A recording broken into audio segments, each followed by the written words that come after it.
Bonjour les amis, j'espère que vous allez bien. Bienvenue dans cette nouvelle vidéo. Vous l'avez vu, aujourd'hui on va aborder ensemble un sujet qui fait un peu l'actualité ces jours-ci. Je voulais notamment qu'on parle de la polémique de la campagne de publicité de Eva's Hair. Et sans plus tarder, on va commencer.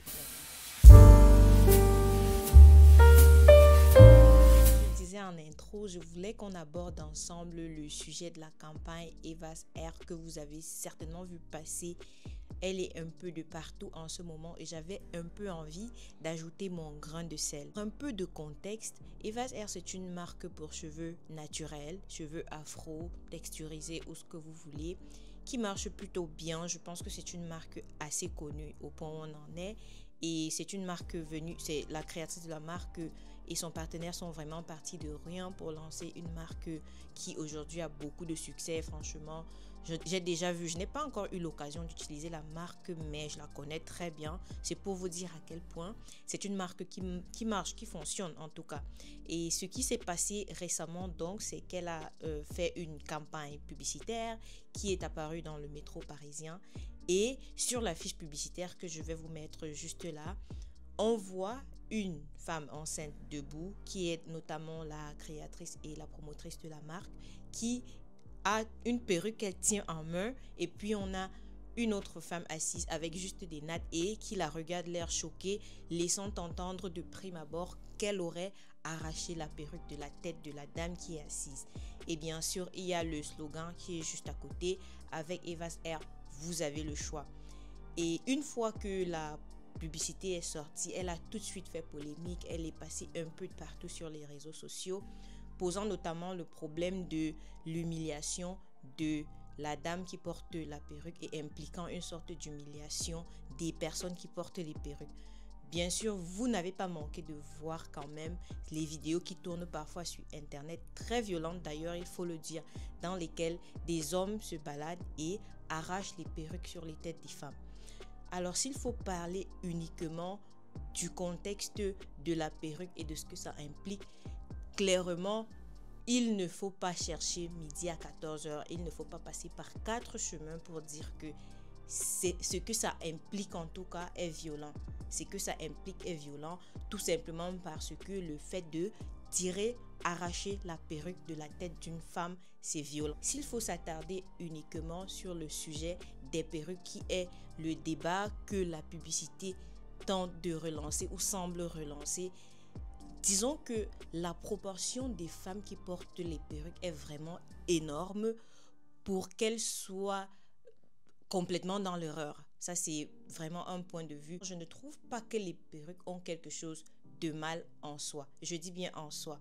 Bien sûr, on peut poser la question de l'image de soi, de l'identité et du problème qu'il faille résoudre quand on porte les perruques. À savoir que il y a quand même un travail sur soi qu'il faut faire et comprendre pourquoi on veut porter les perruques, dans quel contexte est-ce qu'on les porte et ce que ça reflète de nous et de notre perception de notre beauté. Je ne refuse pas que c'est un travail qui doit être fait, mais en même temps, j'ai envie de dire que c'est un chemin assez personnel et assez difficile, voire douloureux à faire. C'est un parcours quand même très difficile à faire et je peux comprendre justement que les concernés en voyant cette affiche-là soient choqués. Ce que j'ai oublié d'ajouter, c'est que quelques jours après la sortie de leur campagne publicitaire, la promotrice de la marque, la créatrice de la marque, la fondatrice de la marque, je ne sais pas comment on va l'appeler, elle est sortie tout de suite pour faire une vidéo dans laquelle elle présentait ses excuses et avec tout ce que ça comporte. Bien sûr, ça n'a contribué qu'à relancer le débat de à quel point est-ce que la publicité aurait été appropriée, à quel point est-ce qu'elle était inappropriée, à quel point est-ce qu'elle était violente, tant et si bien que certaines personnes considèrent tout simplement qu'il faudrait boycotter la marque. Est-ce qu'il faut boycotter une marque qui a autant de succès et qui a une si bonne réputation sur la seule base d'une seule publicité? Je dirais tout simplement non et je vais vous expliquer pourquoi dans la suite de cette vidéo. Il se trouve que une fois que j'ai regardé la campagne publicitaire, la fiche publicitaire qui est apparue dans le métro et une fois que j'ai regardé la vidéo d'excuses de la promotrice de la marque, je n'ai pas pu m'empêcher de penser à un concept qui est très en vogue dans le milieu du marketing en ce moment. Ce concept, c'est tout simplement le rage bait marketing ou alors le marketing par la provocation. Le marketing par la provocation est une stratégie utilisée surtout sur les réseaux sociaux pour susciter une réaction forte, une réaction émotionnelle. Très souvent, ça va être la colère ou l'indignation et par là même générer de l'engagement et au demeurant générer des ventes si vous voulez. Avec le rage bait marketing ou alors le marketing par la provocation, ce qu'on va faire, c'est concevoir du contenu volontairement offusquant, sachant très bien qu'il n'est pas approprié dès la base et le publier sur les réseaux sociaux en comptant sur l'engagement que cela va susciter pour à la fin faire des ventes. Vous êtes tous d'accord avec moi que sur les réseaux sociaux, le contenu qui suscite très souvent des milliers de commentaires, c'est des contenus qui parlent aux émotions et très précisément des émotions négatives. C'est donc dans ce contexte que le rage bait marketing va miser sur créer du buzz en faisant parler de soi un peu de partout, augmenter de l'engagement sur les publications, renforcer sa notoriété grâce à la polémique et attirer à terme du trafic vers soit le site internet, soit la marque afin bien évidemment de faire des ventes. La stratégie étant toujours la même, sortir d'abord du contenu très clivant, ensuite demander des excuses et puis tomber dans cette sorte de loupe infinie là dans laquelle la vidéo, le contenu d'origine va susciter énormément de réactions. Ensuite, la vidéo d'excuses ou alors les posts d'excuses vont susciter encore plus de réactions. Les réactions en question vont susciter beaucoup plus de réactions et à terme, la marque va se retrouver en vedette ou alors en prime sur les réseaux pendant un bon moment. Comme je le disais, l'objectif étant toujours de générer des ventes. C'est dire que la plupart du temps, c'est du contenu créé à dessein parce que je sais que dans le cas de figure, il y a beaucoup de gens qui se posaient la question comment est-ce qu'une équipe marketing a pu laisser passer ça? Eh bien, elle a pu laisser passer ça tout simplement parce que c'était absolument le but de la campagne. C'était absolument le but de la campagne. Ça s'appelle du rage bait marketing. Et vous savez, je me posais la question, je me disais, c'est tout de même curieux comment la génération Z ou alors encore nous, les milléniaux, on est les plus gros consommateurs d'Internet, on est le plus souvent sur Internet, mais la plupart du temps, on est ceux qui vont le plus souvent tomber dans le piège de ce type de campagne. Parce qu'il faut dire que ce genre de campagne joue tout simplement sur nos émotions. Je ne sais pas si vous avez vu la publicité de l'autre américaine et ses jeans qui a fait boom un moment sur les réseaux sociaux. Je crois que c'était pendant 4 semaines, on ne parlait que de la fille et de ses jeans. Rien qu'à regarder les jeans, ils n'étaient déjà pas terribles en termes de qualité, encore moins en termes de design. Mais tellement on en a parlé, honnêtement, je n'avais jamais entendu parler de la marque avant. Donc, c'est vraiment grâce à cette campagne-là, fondée sur le rage bait marketing, que j'ai entendu parler de cette marque-là. C'est juste un autre exemple comme ça que je prends pour illustrer le propos du rage bait marketing et de l'ampleur que les choses peuvent prendre lorsqu'on utilise cette technique-là. Cependant, il faut également noter que le rage bait marketing ou alors le marketing par la provocation, c'est une technique marketing qui comporte beaucoup de risques. Et je pense que c'est en fonction de son audience justement qu'on doit oui ou non opter pour cette technique marketing-là, surtout dans le cas de figure. Déjà avec le rage bait marketing, le premier risque c'est bien sûr le bad buzz, c'est-à-dire que tout le monde va parler de la marque et de manière très négative, ce qui je pense peut entacher la marque sur le long terme, surtout pour une marque niche comme la marque Evas Air, parce que le public est assez niche pour l'instant. Je pense que la marque aura le temps de vraiment s'étendre à d'autres publics, mais pour l'instant c'est une marque vraiment très niche et un bad buzz comme ça, en mon sens, peut avoir quand même un impact colossal sur les ventes de la marque si jamais justement la technique de rage bait marketing se retourne contre la marque.